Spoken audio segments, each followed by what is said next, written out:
mulai ya. Assalamualaikum warahmatullahi wabarakatuh. Selamat pagi teman-teman semuanya. Waalaikumsalam warahmatullahi wabarakatuh. Ya, selamat pagi Pagi, Mas Bu. Hendra. Selamat pagi semuanya. Hasbi, Jul, Baik, Bu. Randani, Rima, Selamat Siti pagi. Rima, semuanya yang sudah hadir. Nurul juga selamat pagi. Yang kelas B semuanya yang semangat pada pagi hari ini. Ya, long time no see. Kayaknya 2 minggu terlalu panjang ya buat kita. Saya sudah kangen buat ke kelas kembali. Cuman katanya setelah UTS ini kita belum ada kabar-kabar kembali ke kelas. Jadi saya harapkan teman-teman nih, khususnya yang semester 7, semangat ya, karena sudah di penghujung tahun ya, di penghujung pembelajaran. Teman-teman tahun depan kan udah masuk semester 8 ya. Udah mau finishing. Jadi saya harapkan teman-teman walaupun kita perkuliahannya daring, teman-teman tetap semangat, fokus untuk menyelesaikan studinya, dan mudah-mudahan secepatnya teman-teman bisa jadi sarjana teknik bidang informatika yang handal, yang bisa cepat diserap ya oleh dunia kerja. Oke, untuk Amin. skripsinya udah ada gambaran buat teman-teman? Gelap, Bu. Gelap, segelap kameranya Jul gitu. Ya, biasanya dikasih waktunya berapa? 3 bulan? Atau 6 bulan full buat skripsi? Kalau teman-teman lihat kakak tingkat teman-teman sebelumnya. Kurang tahu, Bu. Belum ada sosialisasi. Kalau rata-rata tema skripsinya yang diambil apa? Teman-teman tahu nggak? Perancangan Kurang tahu aplikasi. juga, Ibu. Rancangan apa? Kebanyakan perancangan aplikasi kayaknya. Rancangan aplikasi. Website. Oh, website. Iya. Oke. Ada yang tertarik mau bikin sistem pakar? Atau ada yang tertarik mau bikin sistem cerdas? Sepertinya pusing, Bu. Pusing. Tidak ada contohnya, Ibu, jadi susah. Contoh banyak kan di Google Scholar. Kalau teman-teman mau, boleh lah, nanti saya ajarin. Ya. Oke, saya menghubungkan dengan pembicaraan skripsi karena memang pembelajaran kita di tengah semester ke akhir ini itu memang saya itu mempersiapkan teman-teman itu untuk minimal mengenal lebih dalam lagi tentang konsep kecerdasan buatan ya, konsep AI yang mungkin hari ini kita pelajari tentang fuzzy logic, yang itu juga cukup terkenal. Terus juga mungkin minggu depan kita akan mulai masuk ke machine learning. Bagaimana caranya komputer itu bisa belajar memahami data, fakta, dan dia bisa menyimpulkan suatu keadaan berdasarkan fakta tersebut. Tapi sistemnya bukan penalaran, tapi sistemnya learning. Sebelumnya teman-teman ada yang pernah belajar tentang data mining atau mungkin machine learning? Pernah dengar aja, Bu. Tapi belum pernah ikut mata kuliahnya gitu. Paling belum mata kuliah. Oke. Nah, mungkin saya harapkan teman-teman bisa tertarik nih, karena memang pembahasan tentang machine learning itu kan sekarang lagi hot-hotnya gitu ya, lagi suka-sukanya orang berbicara tentang machine learning. Pembicaraannya memang kalau di tingkat S1 masih tahap pengenalan ya, teman-teman hanya bisa data, masukin ke alat, di-generate, hasilnya dibaca seperti apa. Jadi itu kalau tahap S1 cukup seperti itu untuk pembelajaran learning itu. Yang penting teman-teman tahu alat-alat untuk melakukan learning, apakah itu untuk deskripsi, untuk clustering, untuk klasifikasi, untuk prediksi, ataupun untuk asosiasi, dan lain sebagainya. Nah, itu cukup mengenal saja alatnya. Tapi nanti juga bisa kalau teman-teman punya datanya, teman-teman bisa ambil itu sebagai salah satu tema skripsinya. Ataupun mungkin kalau teman-teman tertarik dengan sistem pakar yang kita bahas dari 3 minggu yang lalu, itu bisa juga jadi satu tema untuk skripsi teman-teman semuanya. Nah, saya akan masuk dulu ke materinya ya. Sebentar saya akan sharing buat teman-teman semuanya. Jadi saya ngobrol-ngobrol dulu tentang masalah skripsi itu karena memang di sini pertemuan kita teman-teman setelah UTS itu, nah kan kemarin kita sudah mempelajari tentang pengenalan kecerdasan alami dan kecerdasan buatan ya. Dan soft computing itu mulai dari teknik searching yang kita pelajari, kemarin penalaran, terus sistem pakar fokusnya kemarin kita udah mengenal berbagai macam metode, dan terakhir waktu kemarin kita mau UTS itu game playing yang direcord materinya.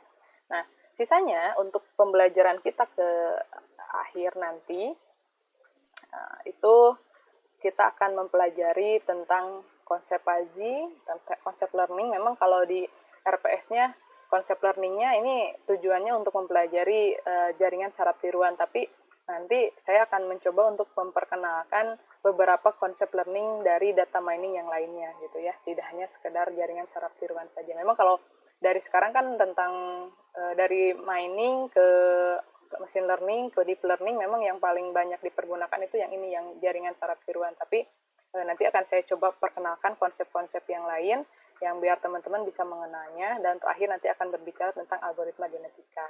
Nah, ini mungkin yang menjadi satu asosiasi dengan pembicaraan tentang skripsi itu. Nah, nanti di 3 minggu terakhir, berarti sekitar 3 minggu ya, 20 harian lah ya teman-teman, kita itu tidak akan ada materi yang disampaikan oleh saya secara ceramah ya, tapi 3 minggu itu teman-teman akan fokus untuk mendevelop satu aplikasi yang merupakan sistem cerdas sederhana. Ya mungkin bayangannya sekarang, kemarin kan kita sudah mempelajari tentang sistem pakar. Nah, teman-teman bisa mulai mencoba untuk mempergunakan atau membayangkan kira-kira sistem pakar mau bikin apa, ataupun bukan sistem pakar pun bisa menggunakan metode-metode yang sudah kita pelajari, menggunakan konsep searching, konsep kemarin itu reasoning atau penalaran, ataupun teman-teman nanti mau menggunakan konsep learning pun bisa gitu kan. Untuk yang pasti, yang patokan dari yang namanya sistem cerdas itu adalah sistem itu bisa menggantikan kerjanya manusia untuk bisa memahami masalah berdasarkan fakta dan kejadian yang ada, kemudian bisa menarik kesimpulan untuk bisa melakukan suatu aksi. Nah, itu jadi nanti dari sekarang teman-teman bisa mempersiapkan. Nah, untuk membangun proyek ini, itu nanti dia akan menjadi proyek akhir kita, di mana saya rencananya teman-teman ini nanti akan terjun ke lapangan ya, mencari data, fakta-fakta di lapangan. Kalau teman-teman sudah bisa, rencananya ya sih, mudah-mudahan kita sudah bisa beraktivitas normal gitu ya, teman-teman bisa mencari data di lapangan sana, untuk nanti teman-teman bisa develop satu aplikasi cerdas yang tugasnya menggantikan kerja dari seorang manusia. Apakah itu berupa sistem pakar, ataupun berupa sistem rekomendasi yang lainnya yang menggunakan konsep-konsep yang sudah kita pelajari kemarin. Nah, di sana nanti teman-teman dilakukannya per kelompok ya. Jadi, kalau teman-teman tetap mau menggunakan kelompok tugas yang kemarin, silakan. Kalau mau menggunakan yang baru, nah itu harap disepakati bersama kalau menggunakan yang baru, apakah mau dibagi oleh saya ataupun mau teman-teman menentukan sendiri. Nah, terus nanti untuk pembangunan sistem cerdas ini, itu kita akan fokusnya sebagai satu simulasi untuk pembangunan karya tulis ilmiah ya. Jadi nanti di sini kita tidak hanya sekedar bikin aplikasi cerdas ya teman-teman, tapi kita juga akan belajar untuk menulis makalah yang berupa satu karya tulis ilmiah. Yang nanti kalaupun hasilnya bagus, nanti akan saya publikasikan mungkin semester depan, nanti nama teman-teman akan masukkan ke dalam makalah publikasi tersebut. Nah, nanti kalau teman-teman di sini saya harapkan teman-teman, karena ini berkelompok, jadi teman-teman nanti bisa punya gambaran, bayangan bagaimana proses penyusunan karya tulis skripsi teman-teman nanti gitu kan ya. Nah, kalau skripsi kan satu orang satu. Nah, kalau ini kan bisa diroyok bareng-bareng gitu ya. Jadi teman-teman bisa kerjasama, kerja kelompok untuk membuat satu aplikasi yang nanti di sini kita jadikan sebagai ajang untuk belajar persiapan untuk skripsi teman-teman semuanya. Jadi nanti sama prosesnya akan ada proses desain, akan ada proses analisis. Jadi nanti proses analisis ini kan kita mau tidak mau harus mengambil data dari lapangan. Berarti kalau teman-teman mau bikin sistem pakar, ya teman-teman harus nyari pakarnya. Kalau mau bikin sistem cerdas yang lain, berarti teman-teman harus mencari apakah masalah dari sistem cerdas tersebut masih relevan atau tidak dengan masalah di lapangan sana. Kemudian desain programnya bisa menggunakan berbagai macam tool. Nah, teman-teman kan udah belajar analisis dan desain sistem ya, atau analisis desain perangkat lunak. Nanti apa yang sudah teman-teman pelajari di sana bisa dipergunakan dalam tugas yang ini. Terus nanti untuk develop aplikasinya atau develop sistemnya, itu teman-teman silakan pilih aplikasi yang pilih bahasa pemrograman ataupun framework yang teman-teman kuasai. Nanti teman-teman bisa bikin aplikasinya secara sederhana, yang penting dia itu bisa menerapkan konsep-konsep yang sudah kita pelajari dari kemarin dan bisa menggantikan tugas manusia dalam menyelesaikan suatu permasalahan. Nah, terus yang terakhir di sini nanti ada proses pengujian.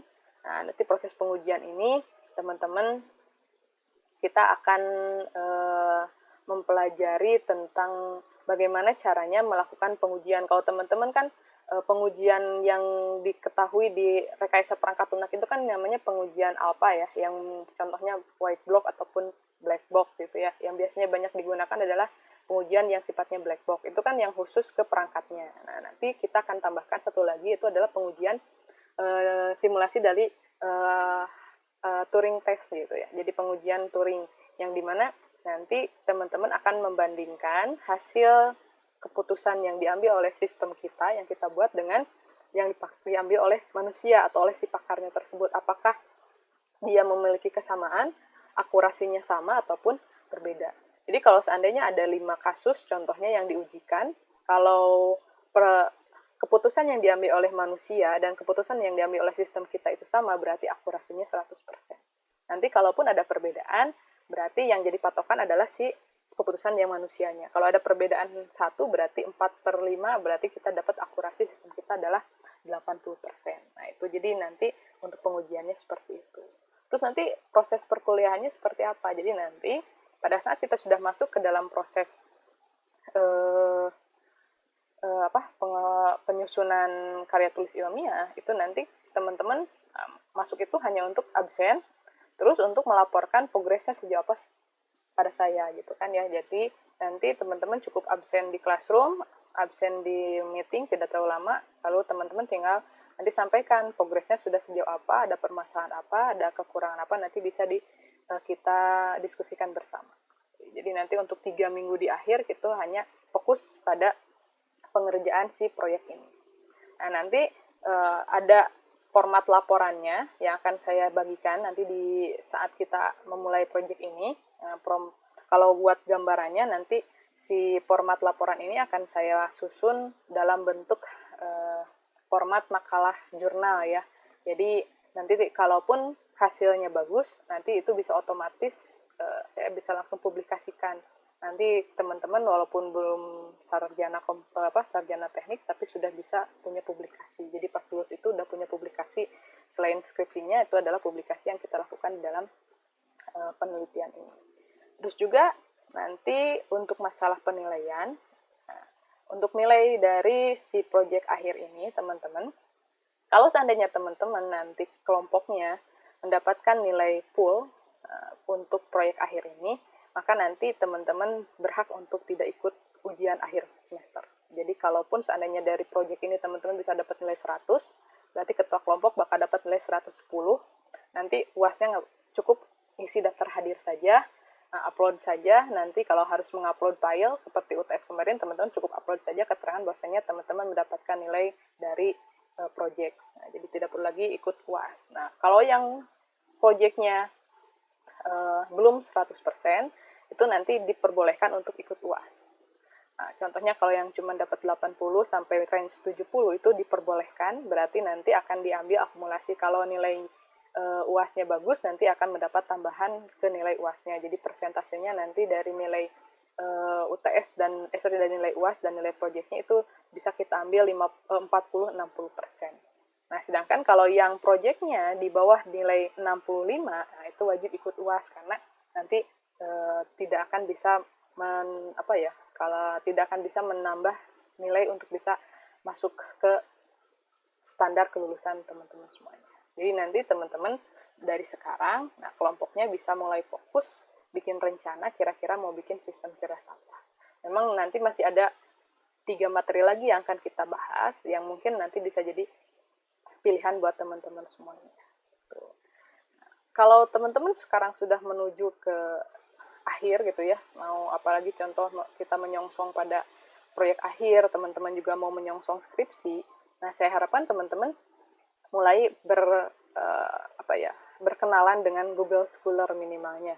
Karena di sana kita bisa searching berbagai macam penelitian orang, publikasi orang, yang dimana kita bisa pelajari untuk bisa menjadi satu referensi pada penelitian kita. Nah, kalau untuk riset Gate juga bisa, riset Gate juga bagus, cuman memang kalau riset Gate kan kebanyakan dari luar negeri ya. Nanti kalau teman-teman kesulitan bahasa Inggrisnya, teman-teman bisa belajar mulai dari membaca hasil penelitian orang, hasil publikasi orang dari Google Scholar. Nanti tinggal teman-teman searching saja apa yang mau teman-teman cari, nanti dia akan ngasih rekomendasi dari tahun yang paling baru sampai tahun yang paling lama. Seperti itu. Jadi nanti saya harapkan teman-teman sudah mulai bersiap untuk proyek akhir ini ya. Walaupun memang di sini kita masih ada 4 pertemuan, 3 pertemuan lagi minggu depan dan selanjutnya. Nanti di akhir kita akan fokus pada pembangunan sistem cerdas sederhana. Nah, seperti itu.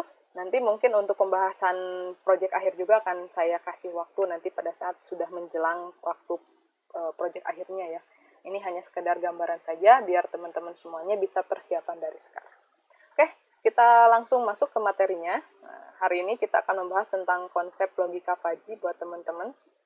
Jadi konsep logika fuzzy ini adalah satu konsep yang berbicara tentang masalah ketidakpastian. Nah, kemarin kan kita sudah mengenal ya, bahwasanya proses penalaran itu ada yang sifatnya berdasarkan pada fakta yang hasilnya adalah iya dan tidak. Itu kan seperti backward chaining dan forward chaining, di mana nanti hasilnya adalah ya yes no yes no yes no. Itu ibaratnya boolean, nilainya hanya ada 2 gitu, pilihannya 0 dan 1. Kemudian kan kemarin kita sudah mengenal konsep probabilitas, konsep ketidakpastian. Nah, kita sudah mengenal, contohnya ada Naive Bayes yang kita melihat suatu ketidakpastian itu berdasarkan suatu peluang, satu kemungkinan kejadian terhadap kejadian yang lain, suatu epidem terhadap epidem yang lain. Nah, itu adalah tentang konsep ketidakpastian berdasarkan probabilitas. Nah, hari ini kita akan membahas lagi satu konsep logika yang baru namanya fuzzy logic. Ini merupakan satu konsep yang cukup populer, yang banyak dipergunakan orang dalam membangun berbagai macam sistem cerdas, baik yang sifatnya weak AI ataupun yang sudah strong AI gitu ya teman-teman. Nah, di sini memang kita akan berbicara tentang masalah informasi yang kurang lengkap, tentang masalah ketidaktepatan, keraguan, suatu yang sifatnya tidak pasti gitu kan. Karena memang di dalam kehidupan kita gitu kan yang namanya kehidupan kita sehari-hari itu manusia itu jarang bisa menghitung sesuatu secara pasti gitu ya. Dan juga tidak bisa secara langsung melakukan suatu perhitungan untuk bisa menghitung berapa akurasi dari suatu kejadian. Biasanya kita akan melakukan suatu yang sifatnya refleks gitu kan, ataupun kita melakukan suatu yang sifatnya perkiraan-perkiraan yang mungkin menurut kita itu sudah bisa mewakili dari apa yang kita rasakan. Contohnya kalau teman-teman ditanya, udah belajar pengantar sistem cerdas tadi udah ngerti tuh, lah gitu we. Nah, pada saat kita ditanya oleh teman, nah, teman-teman mengerti tidak materi tentang logika fuzzy hari ini? Pasti kan teman-teman jawabannya, ya begitulah, cukuplah. Mungkin ada yang bilang, lah lumayan gitu. Ada juga mungkin yang bilang, ngerti lah. Ada juga mungkin yang bilang, riut gitu kan. Nah, pada saat kita berbicara riut sebagai jawabannya, itu kan pasti akan diterima kan, riut jawabannya. Tapi apakah teman-teman pada saat bilang riut itu, apakah itu sebagai jawaban iya atau jawaban tidak? Iya itu berarti mengerti, kalau tidak itu berarti tidak mengerti. Terus kalau sekarang teman-teman ditanya, mengerti tidak? Lumayan mengerti lah. Nah, lumayan itu seperti apa gitu kan? Apakah lumayan mengerti atau lumayan tidak mengerti gitu kan ya? Ataupun mungkin teman-teman kalau yang pasti mah Mengerti tidak? Tidak. Oh, berarti kan dia sama sekali tidak mengerti apa yang dibahas hari ini. Ataupun pada saat yang nanya, gaya sente, gampang. Berarti dia bisa gitu kan memahami materi tersebut. Kalau kita berbicara hanya pada logika boolean, iya dan tidak, memang gampang. Nilainya pasti. Tapi pada saat kita melihat pada kehidupan kita sehari-hari, ya, jawaban-jawaban atau informasi-informasi yang disuguhkan oleh manusia itu kadang-kadang memang tidak lengkap, tidak akurat gitu kan. Materi logika Paji gampang tuh, ya lumayan. Nah itu kan lumayan itu, apakah lumayan yang mendekati ke gampang ataukah lumayan yang mendekati ke susah. Nah itu yang perlu kita bisa pahami. Kalau manusia mungkin pada saat berbicara satu dengan yang lainnya, dengan adanya informasi yang kurang tepat itu mungkin mereka masih bisa mengolahnya. Tapi kalau kita sekarang memberikan informasi tersebut pada alat, pada komputer yang sifatnya terstruktur, nah itu kan pasti komputer pun akan kesulitan. Kalau komputernya disetting untuk menerima boolean, iya dan tidak, yes no, tapi sekarang dia dapat informasi yang setengah-setengah, nah, komputer pasti akan susah untuk bisa menyelesaikannya, sehingga memang muncullah banyaknya konsep-konsep ketidakpastian. Kalau yang kemarin menggunakan naive Bayes kita sudah menggunakan teorema Bayes kita sudah berbicara tentang konsep probabilitas peluang. Nah sekarang di logika Fuzzy di sini kita akan berbicara tentang masalah kesamaran, logika yang sifatnya samar. Makanya disebutnya Fuzzy. Nah, di sini saya kasih dua ilustrasi buat teman-teman untuk bisa membedakan mana yang probabilitas, mana yang fuzzy gitu ya. Kalau yang di sini, ya, ini saya kasih dua gambaran ya. Jadi ini gambarannya sama-sama. Bahwasanya si seorang ilmuwan itu terdampar di Pulau Gersang tanpa air dan dia menemukan satu peti kayu dan satu peti besi. Isinya sama-sama 50 botol air mineral. Nah, bedanya kalau yang peti kayu itu ada peringatan bahwasanya satu dari 50 botol ini itu ada cairan kimia yang bentuk dan rasanya sama dengan air mineral, berarti sama dengan 40 botol yang lainnya, tapi kalau diminum nanti bisa mati. Nah, kalau yang ini di peti besi ini, nah, si cairan kimianya itu dicampurkan ke semua botol, tapi tidak merata. Berarti di sini kita tidak akan mati kalau hanya minum satu botol, tapi kalau semua botolnya diminum, kita pasti akan mati. Nah, kalau kita lihat di sini, kandungan cairan kimianya, nah, kalau di sini, kita itu, kasus yang pertama ini kasus yang masuknya kasus peluang atau probabilitas. Kenapa? Karena kita sudah bisa menghitung peluang kita untuk mati itu adalah 1/50. Berarti kalau kita salah mengambil botol, itu kita pasti akan mati. Dan itu peluangnya adalah 1/50 atau sekitar 0,02. Itu kan ada peluang ya. Berarti ada peluang yang lain 49/50% bahwasanya kita akan, atau si profesor atau orang ini itu akan bisa selamat dengan meminum botol air mineral tersebut. Nah, tapi kalau yang ini, nah, kandungan si cairan kimianya itu kan beda-beda. Kita tidak tahu mana botol yang bisa sekedar mabuk, mungkin, atau yang sekedar membuat kita pingsan, ataupun kalau kita sudah minum berapa botol, bisa membuat kita mati. Nah, kalau ada suatu hal yang samar seperti ini, dicampurkan secara tidak merata, nah itu adalah termasuk pada konsep fuzzy atau samar. Jadi kalau yang kita punya permasalahan yang sifatnya probabilitas seperti ini, nah teman-teman bisa mengambil teorema Bayes yang kemarin kita pelajari. Tapi kalau seandainya kita menemukan suatu informasi pada suatu kasus yang tidak jelas, tidak pasti, yang lebih menekankan pada bahasa, kayak tadi, gampang tuh materi pengantar sistem cerdas teh, lumayan. Nah, kalau kita berbicara jawabannya lumayan, nah itu masuk pada kasus konsep logika fuzzy. Kenapa? Karena di sana tidak jelas lumayan itu lumayan apa gitu kan ya, lumayan ngerti apa lumayan tidak ngerti. Nah, kalau yang sifatnya samar seperti itu masuk pada konsep logika fuzzy. Nah, seperti itu teman-teman. Jadi kalau kita bisa menghitung secara pasti, itu berarti biasanya masuk ke dalam proses peluang kayak ini. 1/50 itu udah pasti hitungannya berapa persen peluangnya. Nah, itu pasti masuk konsep probabilitas. Langsung aja teman-teman gunakan Naik Bayes atau teorema Bayesian network yang kemarin sudah kita pelajari. Tapi kalau kita punya yang lebih samar seperti ini, yang lebih menekankan pada kata, nah itu teman-teman bisa menggunakan konsep fuzzy. Nah, makanya kalau fuzzy itu banyak sekali digunakan.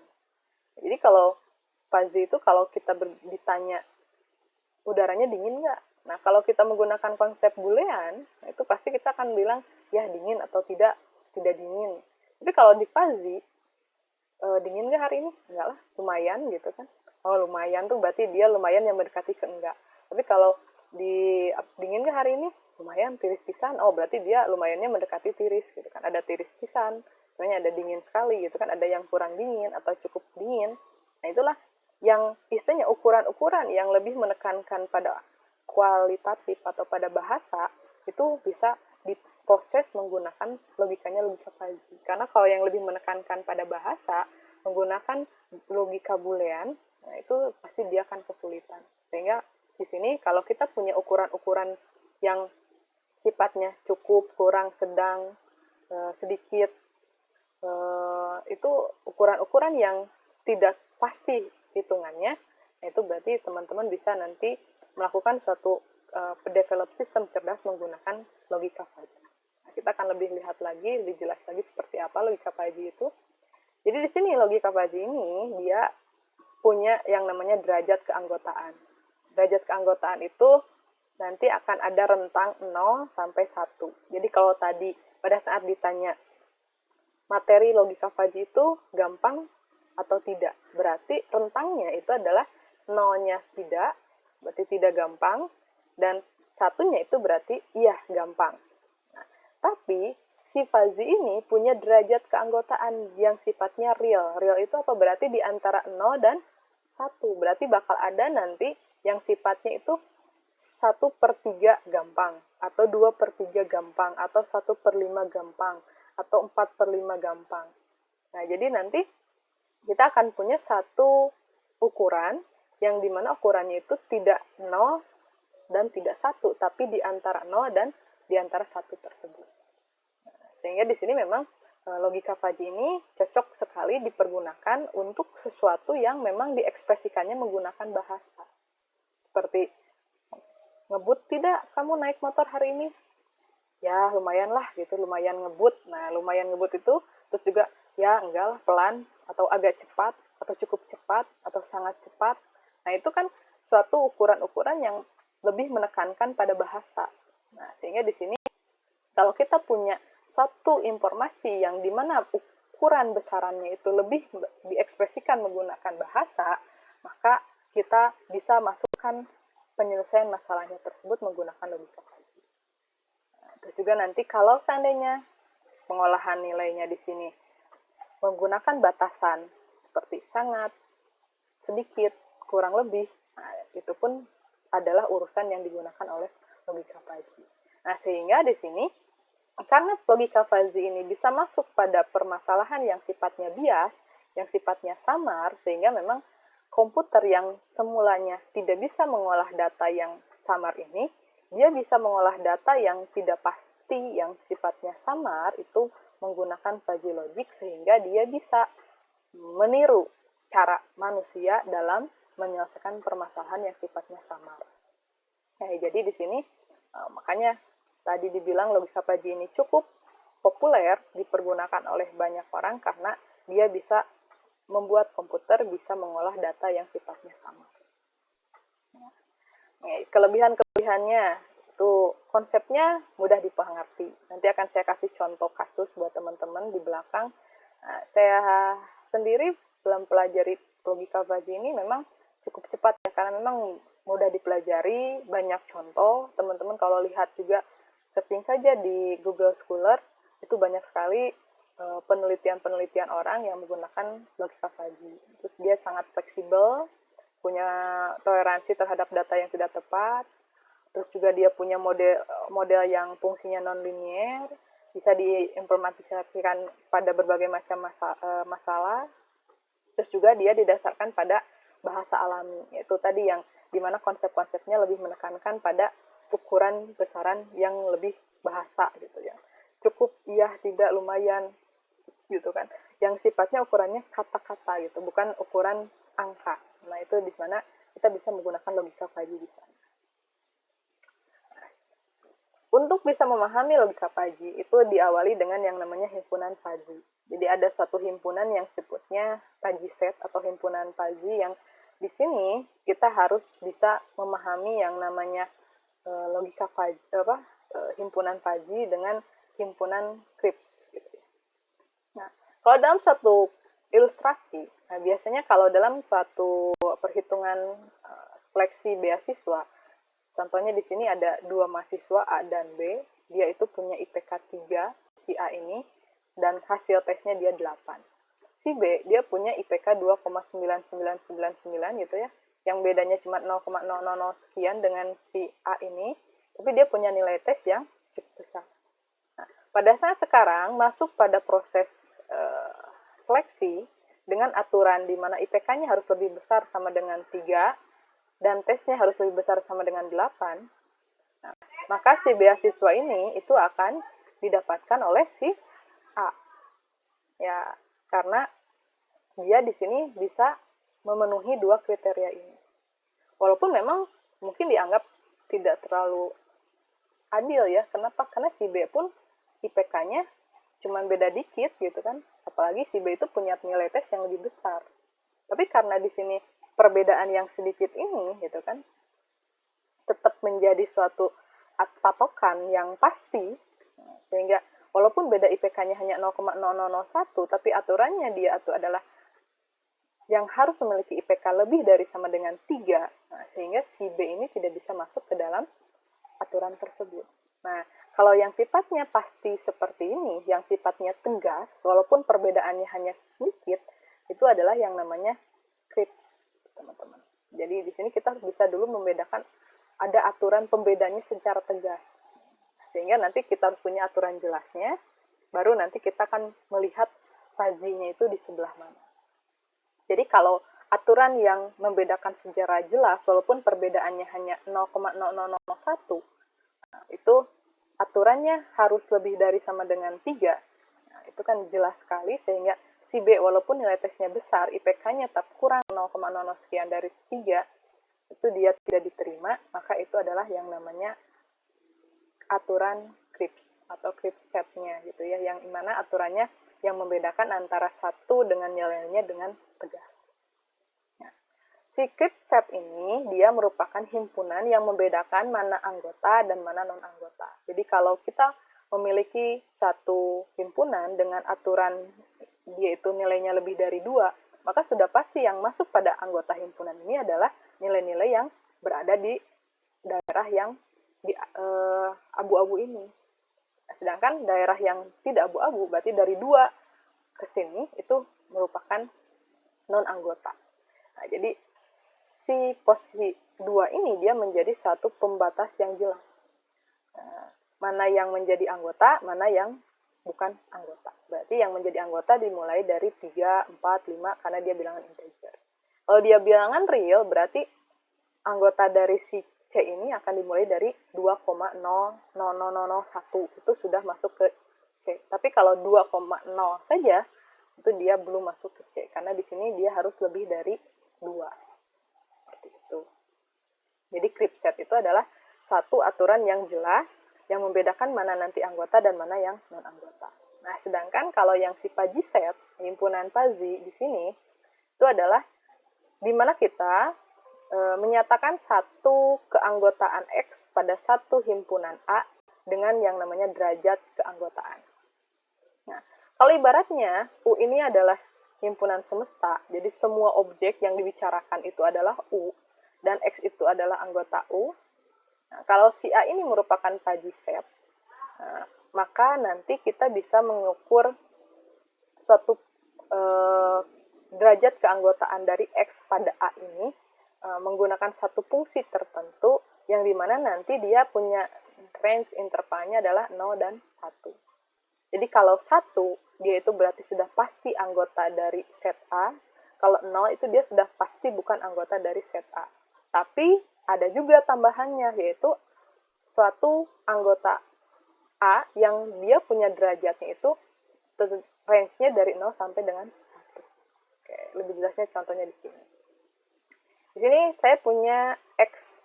X ini dia orang, dan ini saya masukkan usianya.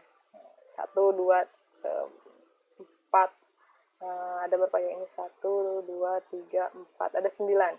Ada 9 X. Nah, yang ini usianya 5, dan ini yang terakhir adalah usianya 80. Nah, di sini Pajiset, kalau yang namanya usia, yang namanya orang, pasti akan mengenal istilah tua, muda, dewasa, balita. Itu adalah yang namanya Pajiset. Di mana si Pajiset ini, dia itu punya suatu ukuran yang mungkin tidak pasti. Nah, kalau balita, itu pasti punya nilai yang pasti ya, yaitu harus di bawah 5 tahun. Berarti 5 tahun ke atas sudah bukan balita. Dewasa itu yang seperti apa? Nah, mungkin pada aturan-aturan tertentu ada yang bilang, oh, kalau yang namanya dewasa itu harus yang 30 tahun ke atas. Tapi kalau orangnya 20 tahun sudah dewasa, bisa juga. Atau mungkin kita ukurannya tua dan muda. Nah, mungkin usia 50 itu udah tua, tapi masih produktif. Oh, berarti mungkin aja masih terhitung muda juga. Kenapa? Karena dia masih bisa berusaha, masih bisa bekerja, masih bisa menghasilkan suatu jasa, masih bisa menghasilkan suatu karya. Nah, berarti ukuran antara dewasa, muda, dan tua itu merupakan ukuran yang bisa memiliki arti yang variatif. Yang mungkin orang itu bisa dewasa, tapi dia itu masih muda. Bisa juga dia itu termasuk juga tua tidak, muda juga tidak gitu kan. Nah, mungkin aja terjadi suatu kondisi yang seperti itu. Nah, sehingga di sini kita bisa masukkan bahwasanya si balita, dewasa, muda, dan tua itu sebagai suatu Pajiset. Nah, ibaratnya kalau kita ambil Pajiset dari yang dewasa, ini di sini kalau 5 tahun dan 10 tahun itu jelas pasti bukan dewasa. Tapi kalau udah 20 tahun mungkin aja dia dewasa. Tapi kalau udah 30 sampai 80 tahun udah pasti dewasa. Seperti itu. Nah, sehingga di sini nanti akan ada suatu nilai yang pasti dulu. Ini kayak Fritz yang tadi ya. 0 itu berarti dia tidak dewasa. Kalau 1 itu berarti dia sudah dewasa. Tapi di sini ada yang samar nih. 20 tahun itu mungkin dewasa, mungkin juga tidak. Maka di sini dia ambil nilai 0,8.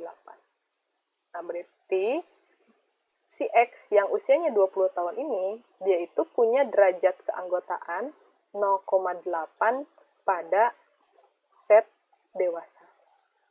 Nah, sedangkan kalau kita lihat nih yang lebih variatif lagi di muda ini. Nah, Pajiset muda ini dia punya nilai yang cukup variatif. Nah, kalau yang usia 60, 70, dan 80, si X yang 3 ini, dia secara pasti itu bukan orang muda. Nah, karena kalau 60 tahun pasti dia sudah udah pensiun lah ya gitu. Dianggapnya berarti sudah tidak bisa produktif lagi. Nah, sedangkan kalau 50 tahun ada yang beberapa yang masih produktif, yang masih bisa bekerja, yang masih bisa berkarya, oh berarti masih kemungkinan dia masih masuk nih dalam kategori muda gitu kan. Berarti di sini dia masih punya derajat keanggotaan walaupun hanya 0,1. Nah, kalau selanjutnya di sini ada yang 0,5, ada yang 0,8, ada yang 1, udah pasti kalau 10 tahun pasti masih muda. Nah, begitupun sama yang tua ini juga sama, dia berbanding terbalik dengan yang muda ini. Sehingga di sini teman-teman yang namanya derajat keanggotaan itu adalah bagaimana suatu X itu menjadi anggota suatu Pajiset tapi dengan nilai yang antara 0 dan 1. Nah, antara 0 sampai dengan 1. Berarti di sini nanti dia selain punya himpunan seperti ini, dia punya juga himpunan yang namanya itu himpunan derajat keanggotaan. Jadi, kalau dalam Pajiset, selain dia memiliki himpunan anggota, dia juga punya yang namanya new atau yang namanya derajat keanggotaan. New ini, derajat keanggotaan ini, itu nanti setiap X itu akan memiliki nilai masing-masing. Nah, kalau yang 1 berarti udah pasti sebagai anggotanya. Nah, kalau yang kurang dari 1 berarti dia itu antara samar-samar itu dia punya nilai derajatnya. Kalau sudah mendekati 1 berarti dia makin mendekati muda. Kalau dia mendekati 0 berarti dia makin jauh dari muda. Kalau 0 udah pasti dia bukan anggota dari Pagi set tersebut. Sehingga di sini nah, yang dewasa itu di sini hanya mulai dari yang usianya 20 tahun. Si X 20 tahun, X 30 sampai X yang 80. X yang 5 dengan X yang 10 itu tidak dimasukkan karena dia punya derajat keanggotaannya 0. Berarti tidak usah dimasukkan pada himpunan Pagi set tersebut. Sama juga di sini yang muda ini. Yang muda ini di sini dia punya anggota dari X5 sampai X50. Nah, X yang 60 sampai X80 itu tidak perlu dimasukkan karena derajat keanggotaannya itu adalah 0.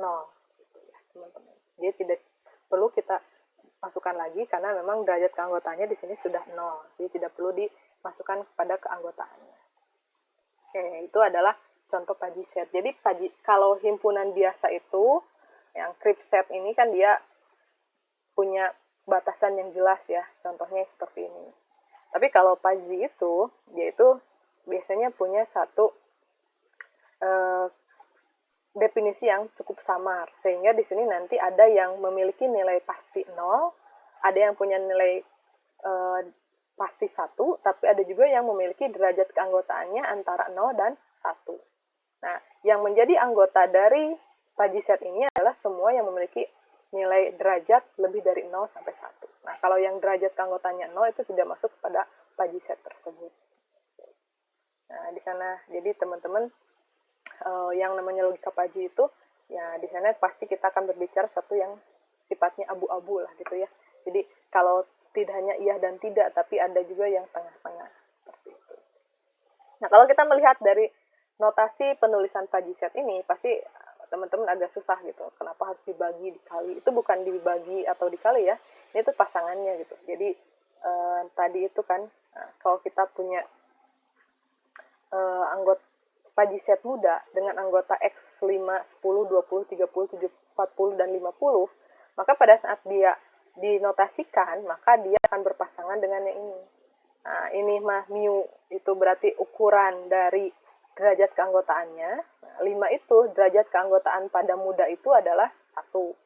10 itu derajat keanggotaan pada set muda ini 1. Tapi kalau 20 ini pasangannya dengan 0,8. Artinya derajat keanggotaan dari si X yang 20 itu adalah 0,8. Nah, jadi ini adalah proses di mana kita menuliskan setiap himpunan, anggota himpunan Pagi set ini.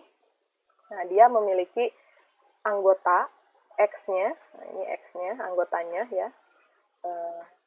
Ada juga yang menjadi mu-nya atau derajat keanggotaannya. Atas ini adalah derajat keanggotaannya. Kalau yang bawah ini adalah anggotanya dari si Pagi set tersebut.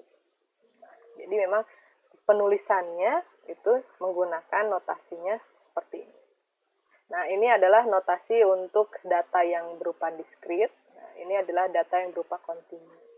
Jadi kalau diskrit itu yang dihitung menggunakan proses perhitungan, kalau yang kontinu itu adalah data yang misalnya didapatkan dari proses hasil pengukuran menggunakan alat. Oke. Selanjutnya, fungsi-fungsi keanggotaan itu dia akan membentuk suatu kurva. Dari 0 sampai 1 ini, teman-teman, ini derajat keanggotaan, itu nanti kurvanya bisa macam-macam. Ada yang menggunakan kurva sifatnya sigmoid, yang berupa kurva S.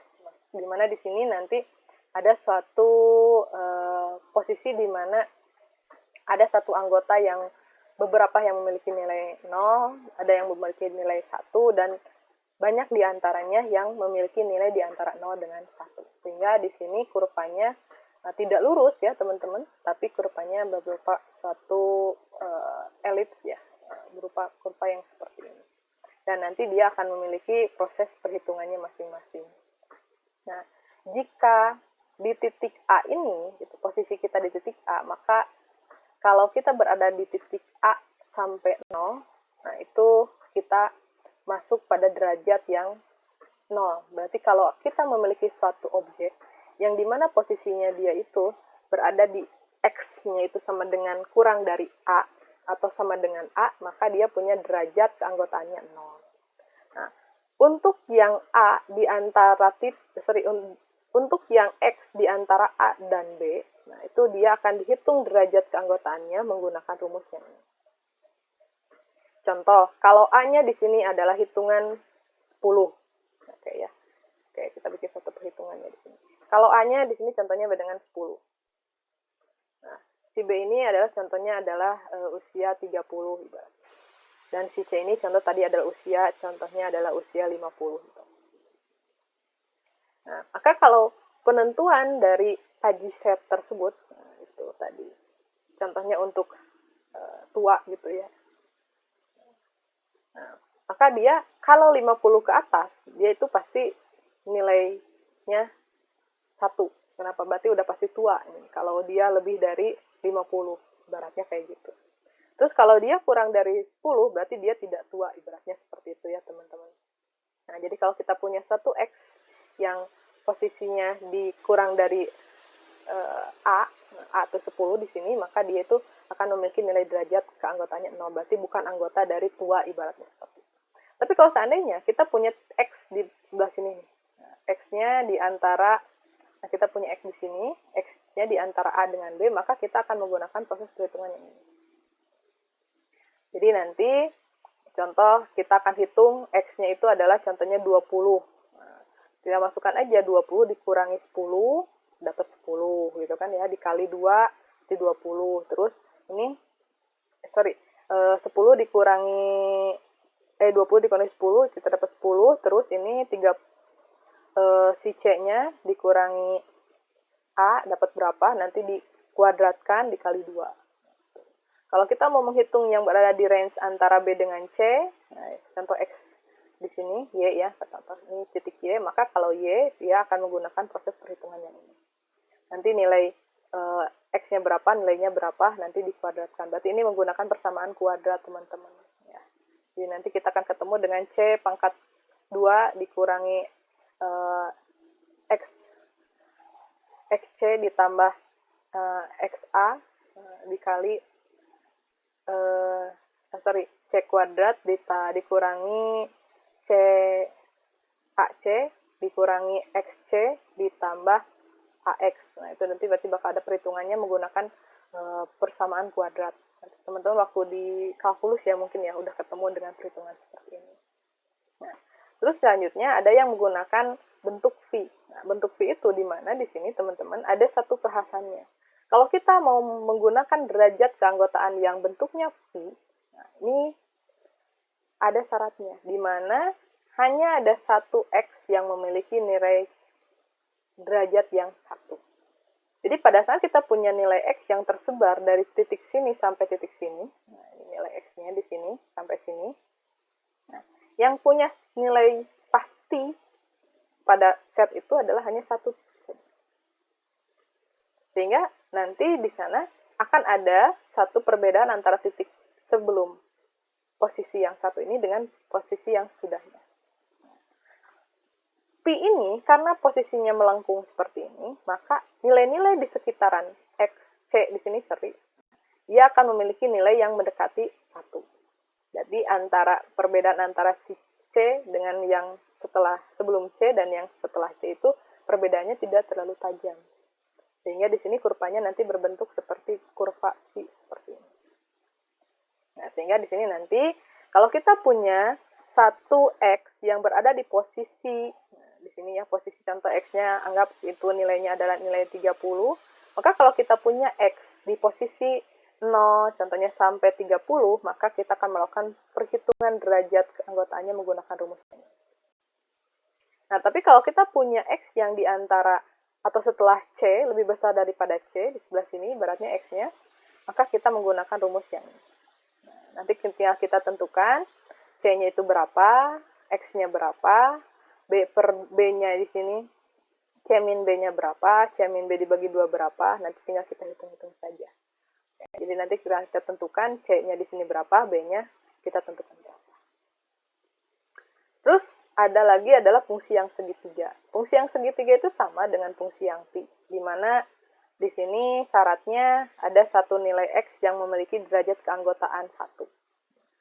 Tapi perbedaannya, nilai-nilai di sekitaran puncak tersebut itu menurun cukup tajam, menjauhi 1. Kalau tadi mah dia berupa kurva, kalau ini dia sangat tajam sekali tuh penurunannya. Sehingga pada saat di sini titik puncak yang dia satu-satunya memiliki derajat 1, maka untuk sisa yang lainnya dia akan menurun lebih tajam. Nah, sehingga kalau posisinya di sini dan di sini, itu dia akan memiliki nilai 0. Ya, nah, kalau di antara A dengan B posisinya, nah, dia nanti akan punya derajat keanggotaannya. Tinggal kita hitung menggunakan rumus yang ini. Nah, kalau dia punya di posisi sebelah sini, nanti kita tinggal hitung menggunakan rumus yang ini. Nanti lebih jelasnya contohnya di belakang. Nah, ini adalah yang paling populer, yang paling banyak digunakan adalah bentuk yang fungsi trapesium. Nah, kalau fungsi trapesium ini, dia banyak digunakan, kenapa? Karena untuk X yang memiliki derajat keanggotaan satunya jumlahnya banyak, lebih dari 1, maka orang-orang akan menggunakan bentuk fungsi derajat keanggotaannya menggunakan fungsi trapesium. Jadi di sini nanti ada berapa nilai yang bisa masuk ke dalam, yang memiliki nilai satunya. Lalu nanti kita tinggal hitung dia menggunakan rumus yang berada di sebelah sini. Contoh, ini adalah nilai, contohnya A-nya adalah 10, B-nya adalah contohnya 30, si C-nya ini adalah contohnya 40, dan si D-nya ini adalah 60. Nah, kalau kita punya nilai X-nya di sini, itu contohnya di sini punya nilai 5, nah, karena 5 itu kurang dari A, ya, 5 kurang dari A, maka dia memiliki derajat 0. Maka si 5 ini dia punya mu-nya itu adalah 0. Sekarang gimana kalau kita punya nilai, contohnya di sini kita punya nilai 20. Nah, si X-nya itu kita punya 20. Berarti di sini kita punya nilai di mana si X itu di antara A dengan B, maka kita menggunakan rumusnya ini. Tinggal kita lakukan 20 dikurangi A, A-nya 10, berarti dapat 10 dibagi 30 dikurangi A. Berarti di sini 30 dikurangi 20 dapat 10, berarti 10 per 10. 10 dibagi per 10, berarti kita dapat 1. Oh, berarti dia sudah mau mendekati 1 di sini. Nah, kalau dia posisinya di antara B dengan C, dia dapat posisi 1. Sedangkan kalau seandainya dia berada di posisi yang sebelah sini, berarti nanti tinggal kita lakukan proses perhitungannya. Nah, jadi nanti gunanya dari si kurva ini adalah untuk membantu kita dalam menentukan derajat keanggotaan. Nah, apakah mau menggunakan fungsi yang tadi, yang segitiga, yang phi, yang sigmoid, ataupun yang paling banyak populer digunakan adalah fungsi yang trapesium. Nah, selanjutnya, setelah kita mengenal yang namanya fungsi keanggotaan dari suatu Fuzzy set, maka kita akan berbicara tentang sistem yang berbasis aturan Fuzzy atau base-nya ya. Ini base aturan Fuzzy-nya itu seperti apa. Nah, aturan Fuzzy itu, dia itu didasari dengan satu variabel yang sifatnya linguistik. Artinya apa? Yang menekankan pada bahasa yang nanti kita bisa hitung maknanya itu menggunakan fungsi keanggotaan. Contoh, kalau yang namanya suhu, pasti kita akan menghitung dia dengan suatu nilai dingin, hangat, ataupun panas. Kayak gini. Itu kopinya masih kopinya dingin atau tidak? Oh, lumayan hangat gitu kan. Kopinya masih panas, awas gitu. Atau kopinya udah dingin gitu kan, jangan diminum lagi. Nah, berarti kan di sini pada saat kita berbicara tentang suhu, kadang-kadang kita tidak berbicara satu yang pasti angka seperti ini, tapi kita banyak berbicara dengan nilai-nilai linguistik seperti ini. Dingin, hangat, panas gitu kan. Kayak tadi kecepatan pelan, cukup pelan, terus sangat cepat, cukup cepat, sangat cepat. Orang-orang biasanya berbicara menggunakan nilai-nilai linguistik seperti ini. Nah, nanti kalau kita punya variabel linguistik, maka kita bisa membuatkan dia sistem berbasis aturan Fuzzy. Nah, nanti tinggal kita bisa menghitung berapa derajat keanggotaannya menggunakan fungsi-fungsi yang tadi. Nah, pada saat kita akan membangun yang namanya sistem berbasis aturan Fuzzy, maka kita akan masuk pada 3 proses yang harus dilalui, yaitu proses Fuzzification, proses inference dan proses defagication. Nah, prosesnya itu apa? Jadi kalau proses fagification ini teman-teman, ini harusnya Z, ini Y. Nah itu adalah kita merubah dari bentuk yang merubah menjadi fungsi input gitu ya. Jadi merubah dalam fuzzy input di mana yang asalnya dia nilainya itu angka, bisa kita rubah dia ke dalam bentuk nilai linguistik.